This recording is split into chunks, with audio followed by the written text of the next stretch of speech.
Oi, turma, tudo bem com vocês? Sejam bem-vindos para mais uma aula, tá?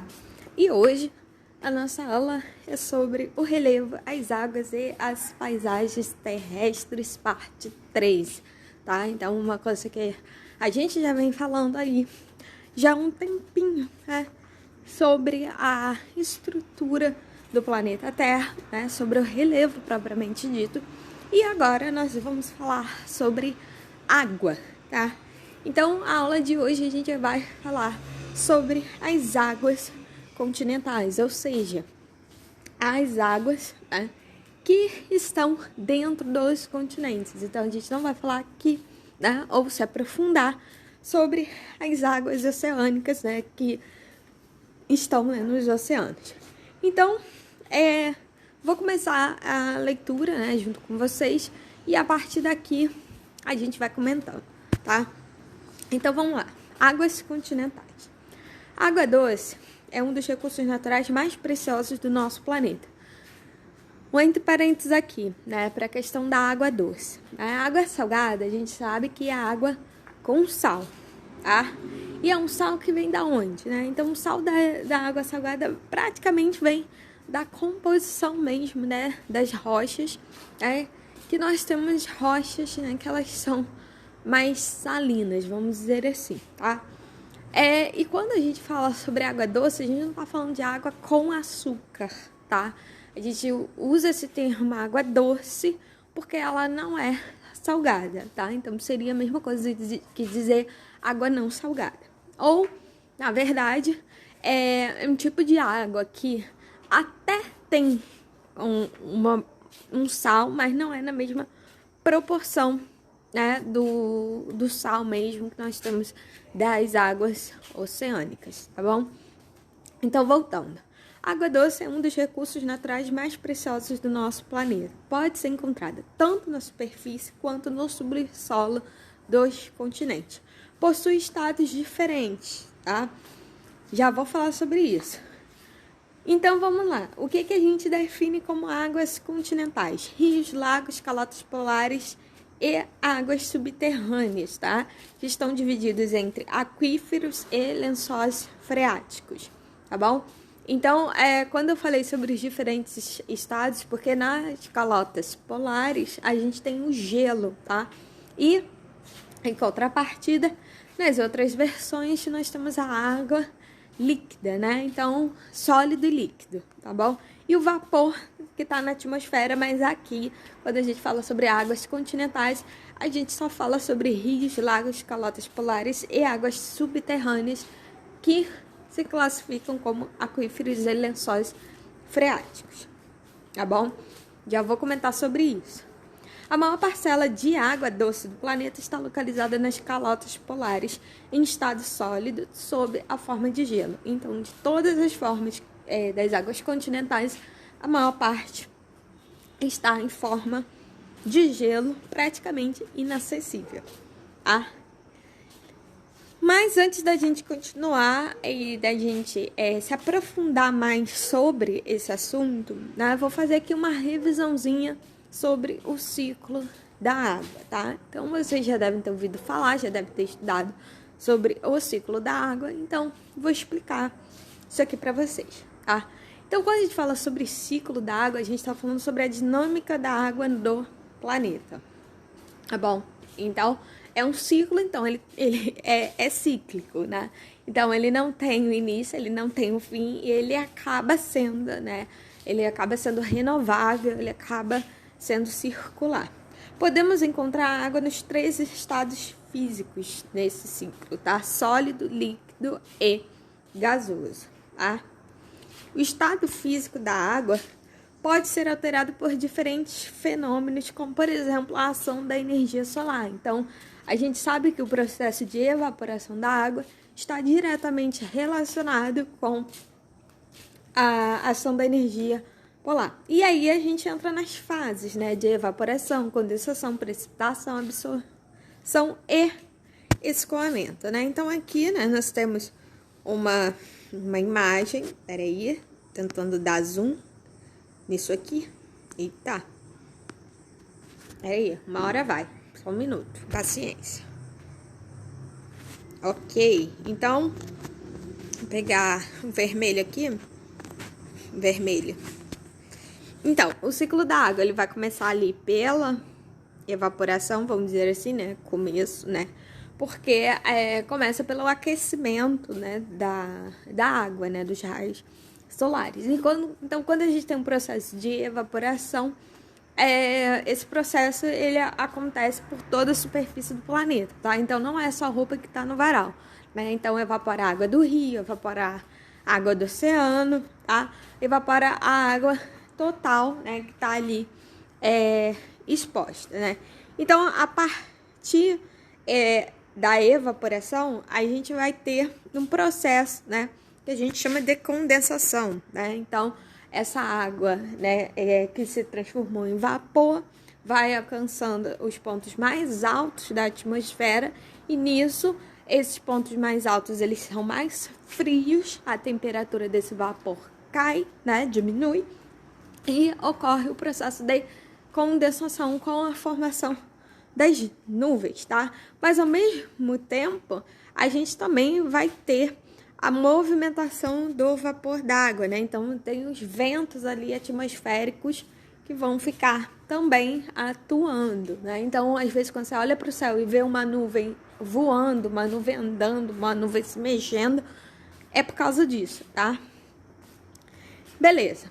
Aí daí, né, que tem um processo de condensação, aqui tá colocando uma situação, né, como se fosse no oceano, e essa nuvem, ela entrasse para dentro do continente, tá bom? Aí vai começar a ter aí o processo de precipitação, né? O que é precipitação? Precipitação é esse processo mesmo, né? Que a nuvem, ela se desfaz e começa a chover. Só que essa chuva, né, pode ocorrer tanto um processo mesmo de chuva, como pode também acontecer na forma de neve, tá? Então, isso aí vai depender muito da temperatura atmosférica, tá?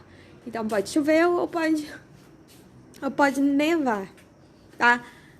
De modo geral, é isso. Aí, a gente vai ter o escoamento superficial. O que é o escoamento superficial? Essa água, né, ela vai bater, né, vamos dizer assim, nas montanhas, né, vai bater nas partes mais elevadas do relevo e vai escoar superficialmente, ou seja, ela vai escorrer, né, pela encosta das montanhas e tal. E fazendo um pouco uma revisão das aulas passadas, né, aqui ocorre também um processo de intemperismo e erosão, né, ou seja, né, é onde a gente vai começar a ter ali a fragmentação dessas rochas, tá? E esses fragmentos vão ser transportados e vão ser depositados nas partes mais baixas do relevo, tá bom? Uma coisa aqui, que agora que eu esqueci de falar, a transpiração, né? Além da gente jogar para a atmosfera, né? Ter esse fenômeno, né? Da evaporação por meio do aquecimento das águas, também ocorre a transpiração, né, dos seres vivos, né, aqui mais representado pelas plantas, tá, pelo processo ali de troca de gases, né, que elas fazem. Então, isso também ajuda a jogar água na atmosfera, água no estado gasoso, tá bom? Não vamos esquecer, vapor d'água, tá? Então, estado gasoso ainda é água, só que é no estado gasoso, tá bom? Então, só porque eu esqueci de falar. E a evaporação, né, como eu disse anteriormente, ela vai ocorrer também em rios, em lagos, em oceanos, enfim, tudo quanto é tipo de água que tem na superfície terrestre, isso tudo vai ser evaporado junto, tá? Então tá, aí voltando para a questão da chuva, né? Então, a chuva, né? Vou limpar aqui a imagem. Então, aqui nós temos a chuva, ou pode vir também por meio da neve, tá? Ela vai cair, né? No solo. E algumas partes, né? Uma parte da água pode infiltrar dentro do solo, ou seja, ela entra dentro do solo, né? Então não tem aquela experiência de você regar uma plantinha, né, e ficar com a terra molhada. Então isso a gente chama de lençol freático, tá? Então o que a gente chama de lençol freático?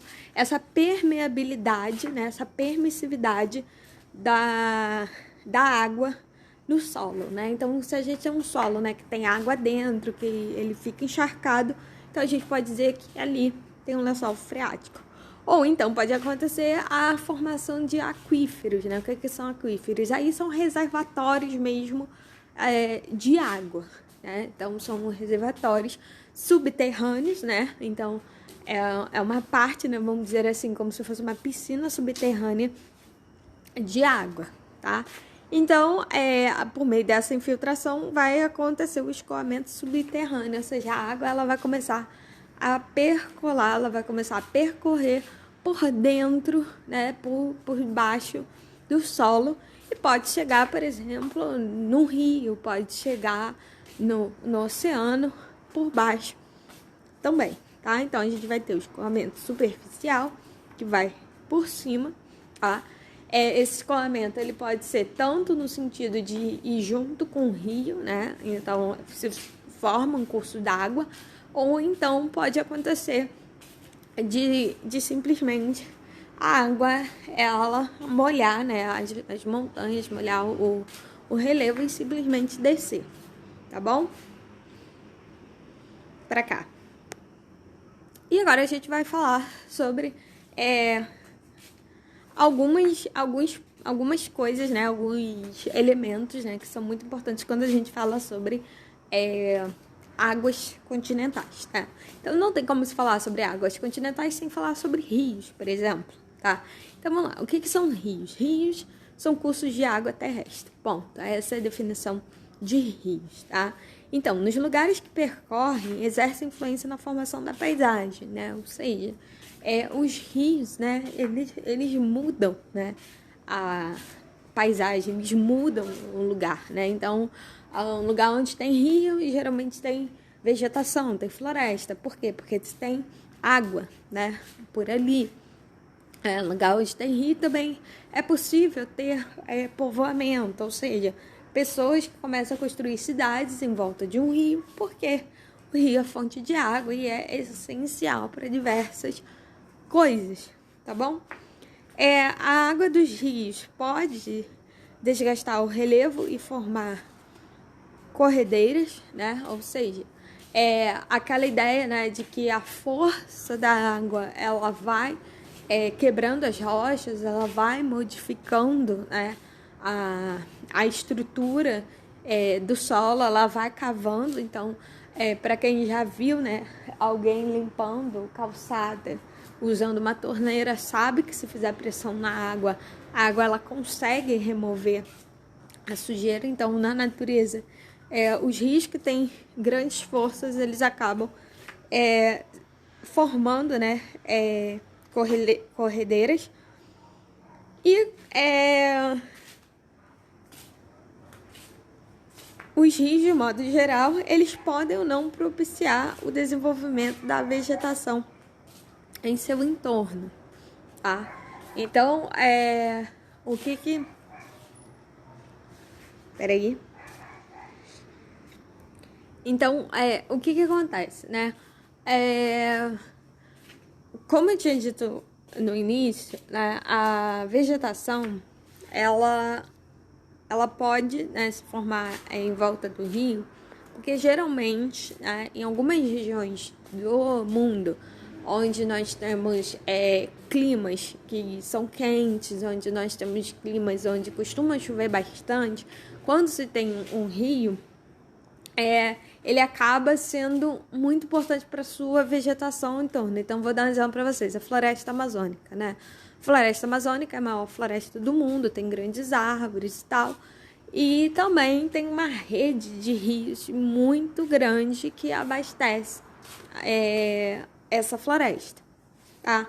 Mas, por exemplo, existem certos tipos de rios, né, que a gente chama de rios intermitentes, que são aqueles rios que estão em regiões mais secas, ou seja, regiões onde não tem muita chuva, regiões que são mais desérticas, em que os rios eles não duram o ano todo, né? Então, nas épocas de chuva, o rio ele praticamente se forma, mas na época que tem a seca, o rio ele praticamente fica inexistente, né? Então, ele fica aumentando e diminuindo o seu volume d'água. Então, numa região como essa, né, que a gente costuma dizer que é região árida, é muito difícil uma vegetação ela conseguir permanecer. Então, não é necessariamente de regra, né, e claro que tem as suas exceções, de que onde tem um rio necessariamente tem uma vegetação, mas na maior parte das vezes, onde tem rio tem vegetação, beleza? Uma outra questão é a altitude, né? Então, em lugares que são mais elevados e mais altos e com grandes declividades, que são muito inclinados, podem se formar cachoeiras em que o escoamento e a velocidade das águas são maiores. Em lugares com pouca declividade, ou seja, que não são tão inclinados assim, geralmente o rio se torna mais lento e sinuoso, uma vez que percorre trechos planos, tá? Então, o que isso quer dizer? Tá? Isso quer dizer que vão existir rios que a gente chama que são rios mais navegáveis, né? Então, para serem rios navegáveis, precisam ser de regiões planas, né? Não dá para ter uma, entre aspas, escadaria no relevo, né? E se navegar, por exemplo. E os rios, né, que a gente chama que são rios de queda livre, né, onde nós temos as cachoeiras, necessita, né, de que seja um lugar alto e com bastante declividade, né? Então é assim que são formadas as cachoeiras, tá? E o clima, né, como eu já havia citado, junto com a questão da vegetação, que os rios podem apresentar variação no volume de água durante o ano, aí dependendo do clima, né? O que é clima? Clima é quando a gente fala sobre temperatura, né? Se é quente, frio, e quantidade de precipitação, né? Quantidade de chuva, se chove muito ou pouco ao longo de um período, e esse período geralmente é um ano, tá? Então, uma vez dito o que é um rio, nós vamos para as partes do rio, nós vamos conhecer as partes do rio. Vou dar uma lida nisso que eu leio com vocês, depois eu trago uma imagem com algumas partes, tá? Porque é muita coisa, então para a imagem deixei selecionado algumas só, tá? Então vamos lá, vamos pelo mais simples, nascente, né? Então nascente é o local onde o rio nasce e inicia o seu curso, tá? Então vamos dar um exemplo, né? Então a gente pode ter nascente a partir do degelo de neve em áreas montanhosas, como acontece com o rio Amazonas, ou afloramento de lençóis de águas subterrâneos, tá? Então vamos lá, vou explicar isso aqui, né? O que acontece? Aqui, né, pra cá, aqui no ciclo d'água, acho que aqui tem um exemplo que é interessante, né? Então aqui nós temos uma montanha, né? Uma montanha ali coberta de neve. Então, pode ser, né, que o degelo, ou seja, o derretimento, né, ali do topo da montanha, aquilo ali dê a origem de um rio, né? Então, é assim que acontece, por exemplo, na floresta amazônica, né? Nós temos a Cordilheira dos Andes, né? Nos altos da montanha, geralmente, se tem neve. Por quê? Porque é região de altitude, né? Então, no alto da atmosfera, as temperaturas elas são mais frias, né? Lembrando ali do processo de condensação. Então, são mais frias, né? Mas pode ocorrer daquele gelo ali, eventualmente ele começar a derreter e começar a escorrer a água ali da montanha. Outra situação é o quê? É extravasamento. Acho que, não sei se essa palavra existe, né? Mas enfim, é quando extravasa, né, o lençol freático, né? Então, quando eu tava falando para vocês, né, a ideia do lençol do lençol freático, né, do solo encharcado, né, do solo cheio d'água. Então, pode ser que isso aconteça, né? Então, essas são duas formas de um rio nascer, tá bom? O leito é a superfície do relevo que compõe o trajeto percorrido pelo rio, né? Então, o leito mesmo é o lugar onde passa o rio, tá? A margem é a área localizada ao lado, né? Pode ser esquerdo ou direito do rio, né? Que geralmente quando a gente vai entrar no rio, a gente começa onde? Pela margem, tá bom? Daí, quando a gente fala de um rio, a gente pode ter um rio principal, né? Que é o maior rio, tá? E nesse rio nós vamos ter pequenos rios, né? Que a gente chama de afluentes, que vão desaguar, que vão somar nesses rios, tá? Já vou trazer uma imagem disso aqui, tá? Afluente ou tributário, tá? Pode ser esses dois nomes. São rios menores que desagam no leito do rio principal. Então, se a gente tem um rio principal, né? Que, como disse, né? Ele tem ali os seus afluentes e os rios menores, eles têm esse nome, afluente ou tributário. A foz é a parte do rio que deságua em outro rio, um lago ou oceano, ou seja, a foz é o final do rio. E o final do rio pode ser em outro rio, em um lago ou no próprio oceano, tá? Lago é a área de depressão do relevo que propicia a concentração de água, reservatório, então vocês sabem que são lagos. Pode também chamar de lagoa ou laguna, tá? Os três são as mesmas coisas. As corredeiras, já falei sobre elas, é um trecho do rio que o relevo apresenta declividade, diferenças de altitudes acentuadas, tá? Onde as águas dos rios são mais rápidas e agitadas, e a cachoeiras, né? Quando se tem um desnível repetindo do relevo por onde passa o curso do rio, tá? Então, a ideia da corredeira geralmente é aquele rio que é muito agitado, né? Que a gente costuma dizer, nossa, tem várias pedras, degraus, isso é corredeira. Agora, cachoeira não. Cachoeira já é mais reta, né? Vamos dizer assim, ela é mais vertical. Tá bom? E aqui eu trago para vocês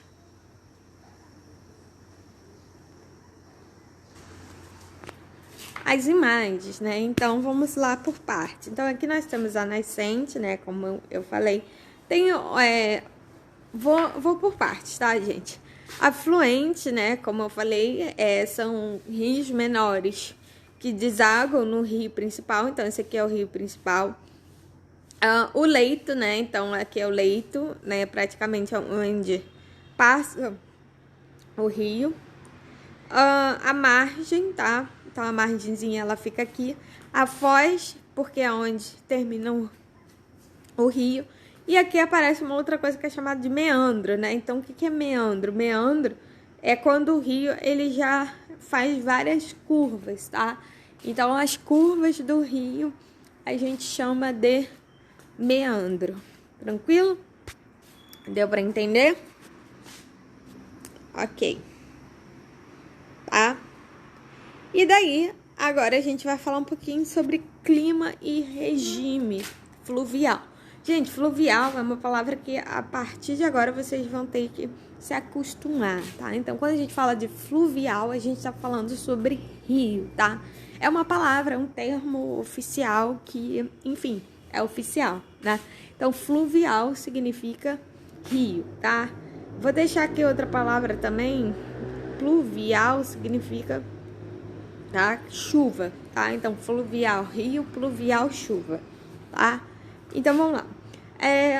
O regime fluvial nada mais é do que o regime dos rios, né? A dinâmica dos rios, como que funciona, né? Essa relação de clima com os rios, tá bom? Os rios podem apresentar variação no volume de água durante o ano, tá? O volume de água dos rios varia constantemente em razão das condições climáticas dos lugares por onde passam, né? Então, o volume de água, a gente está falando mesmo da quantidade de água desses rios, tá? Então vamos lá. O nível da água dos rios é resultado da ocorrência de chuvas ou de longos períodos de estiagem. Cheguei a comentar isso aqui mais cedo com vocês, né? De que sobre a história da vegetação, né? Porque aí vai depender, né, se o rio ele tá numa região que é árida ou numa região que não é, por exemplo, tá? Então vamos lá. Quando a gente chama de período de estiagem, é a mesma coisa que falar que período de seca, tá bom? Regime fluvial, né? Alterações do volume e do nível das águas dos rios. Isso que significa quando eu tô falando sobre regime fluvial, tá?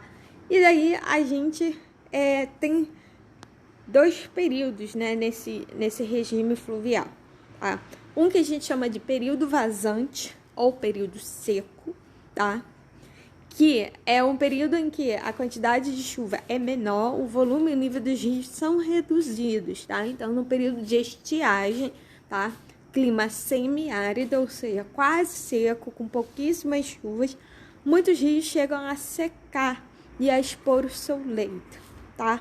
E aí a gente chama esses rios de rios temporários. Também pode chamar de intermitentes, tá? Que eu falei sobre essa palavra aqui mais cedo. Tá? Então, exemplo, né, desses rios que a gente tem no Nordeste do Brasil. Por quê? Porque no Nordeste do Brasil nós temos o sertão. E o sertão é uma região de clima semiárido, ou seja, uma região que chove pouco, tá? E os períodos de cheia, tá? Que ocorre quando o volume de chuva de chuvas duas vezes, desculpa, erro de digitação, é maior e os rios recebem elevadas quantidades de água que aumentam o seu nível, tá? Então, no Brasil, a maior parte dos rios não seca, independentemente da estação do ano, embora haja variação em seu nível. E aí a gente chama esses rios de permanentes ou perenes, né? Então, perenes significa constante, que não seca e tá cheio ali o ano todo. E aqui eu trago um exemplo para vocês, tá? Sobre o período vazante, né? Ou seja, o período... Só um minuto. Então, o período vazante, né? Que é o período de estiagem, né? O período de seca e o período de cheia, né? Então, aqui é o mesmo lugar, tá? A fotografia, ela tá com ângulos um pouco diferentes, mas percebam, né? Que, por exemplo... Quando chega na época de cheia, a água, né, ela praticamente vem até aqui em cima, tá? Então, ela cobre tudo isso aqui, né? Só para vocês terem uma ideia dessa relação, dessa proporção de como que a água, ela sobe quando ela desce, né? Então, aqui no período de estiagem, né, o rio, ó, ele tá aqui, ó, ele tá baixinho, né? Praticamente, a água chega a tá meio lamacenta. Tá bom? Ele quase some, na verdade. Então, aí a gente tem um pouco dessa dimensão, né? Dessa proporção, tá? Então, isso a gente chama de um rio intermitente. Tá bom? Ok. E agora nós vamos falar um pouquinho sobre as águas subterrâneas, né? Sobre as águas que são encontradas no subsolo, né? Então, já falei sobre elas um pouco, né? Sobre os lençóis freáticos e sobre os aquíferos, mas agora nós vamos se aprofundar um pouquinho mais, tá? Então, vamos lá. Águas subterrâneas, abaixo da terra, são águas encontradas no subsolo. As águas subterrâneas ocupam vastas extensões formando grandes reservatórios, aquíferos e lençóis freáticos. As águas podem ser encontradas a profundidades que variam de dezenas de milhares de metros e correspondem a cerca de 30% de toda a água doce que compõe as águas continentais, tá? Os aquíferos podem ser localizados, inclusive, em lugares extremamente secos, como os desertos. Tá? Por quê? Porque quando choveu, aquela água foi entrando no subsolo e ficou, tá bom? Armazenada entre as rochas de natureza permeável na crosta, as águas subterrâneas levam milhares de anos para formar grandes reservatórios que, ao longo do tempo, são abastecidos por parte da água da chuva que se filtra pelo solo. Então, aquela ideia, né, de poço. Nossa, encontrei um poço, perfurei e tal, não sei o quê. Vem muito dessa ideia de que as águas, elas estavam ali retidas no subsolo, tá bom? Dito isso, né, como falei, dei uma aprofundada um pouco sobre isso. A gente vai falar agora sobre as bacias hidrográficas, tá? Então, o que são as bacias hidrográficas, né? Então, vão fazer parte das bacias hidrográficas tanto as águas do subsolo, quanto também as águas dos rios, tá? Então, vamos lá. Os rios formam conjuntos ou redes hidrográficas, né? Então, hidrográfica, hidro, né? Vem da palavra água, ou seja, são regiões, né?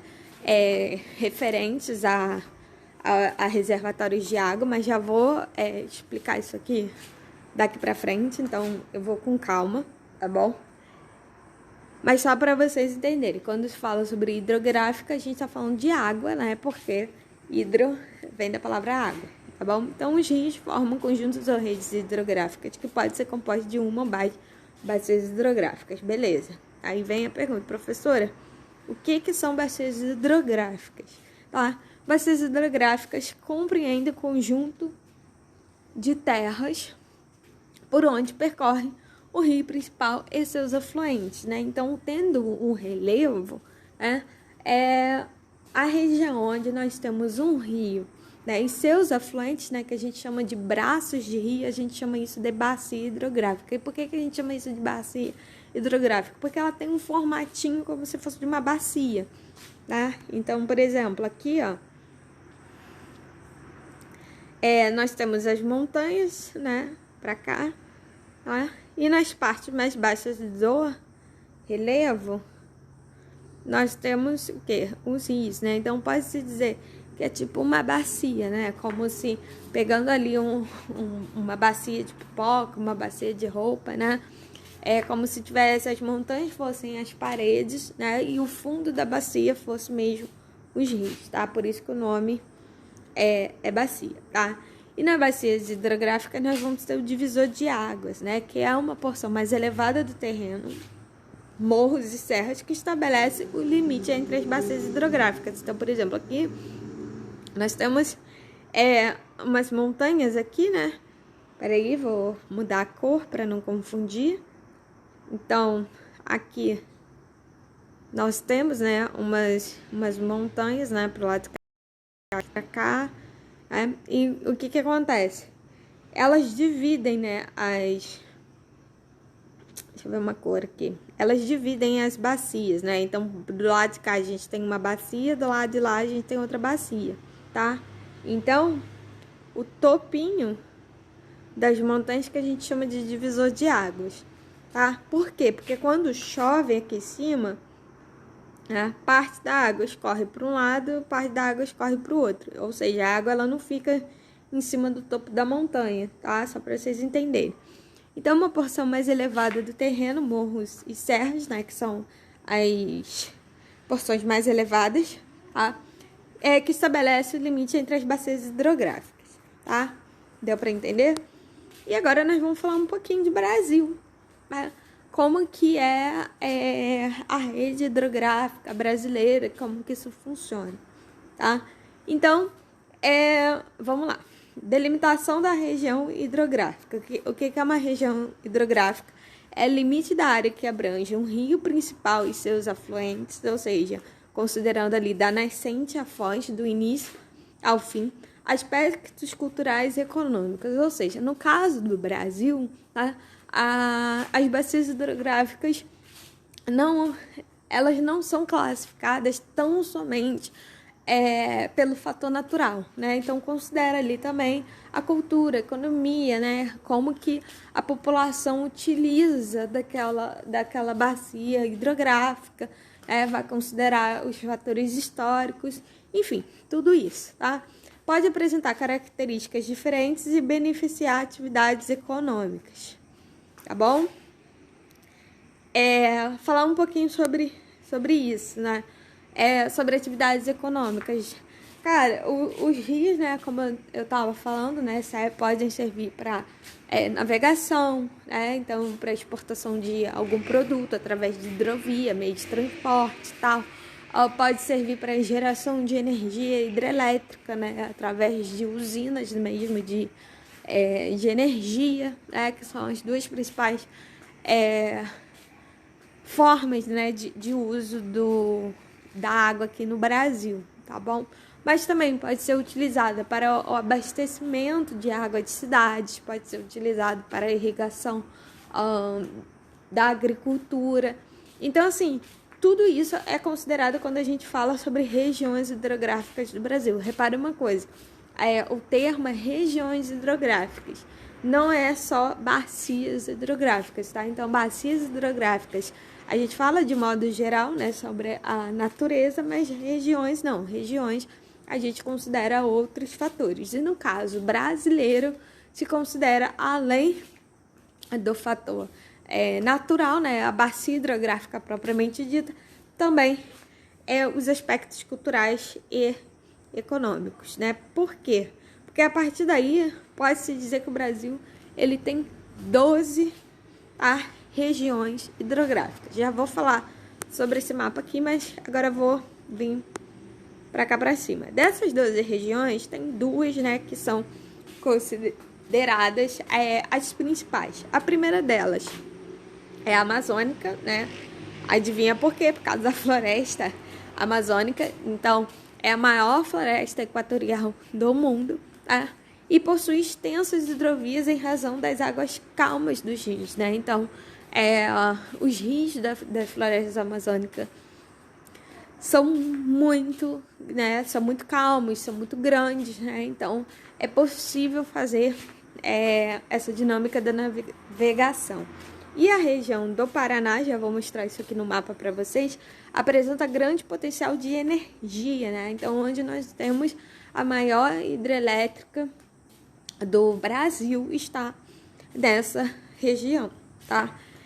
Rios com corredeiras e grande volume d'água. Então, para se gerar energia através da água, precisa de um grande volume de água, né? Como eu falei, construção de usinas hidrelétricas. Tem mais de uma, sendo a principal a binacional de Itaipu, tá bom? Então, aqui nós temos o mapa, tá? Das 12 regiões, né? Então, aqui tá a amazônica, tá? E aqui está a do Paraná. Inclusive, o rio Tietê, né? Que é o rio mais famoso de São Paulo, está nessa região, né? Tem outros aqui, né? Como, por exemplo, do Rio São Francisco, né? Isso aqui chegou a virar novela, que são as principais. Nós temos a do Paraguai, onde nós temos o Pantanal. Então, essas aqui são uma das principais. E a Tocantins Araguaia, nós temos a maior ilha fluvial do mundo, tá? Que está na Tocantins Paraguaia, tá bom? Então, essas são as principais, tá bom? Só para vocês verem. Então, só para falar, né, para dizer o nome delas, né, Amazônica, Paraguai, Uruguai, Atlântico Sul, Paraná, Atlântico Sudeste, Atlântico Leste, São Francisco, Tocantins, Araguaia, Parnaíba, Atlântico Nordeste Oriental e Atlântico Nordeste Ocidental. Tá bom, gente? Então, essa foi a aula de hoje. Espero que vocês tenham gostado. Um beijo e tchau.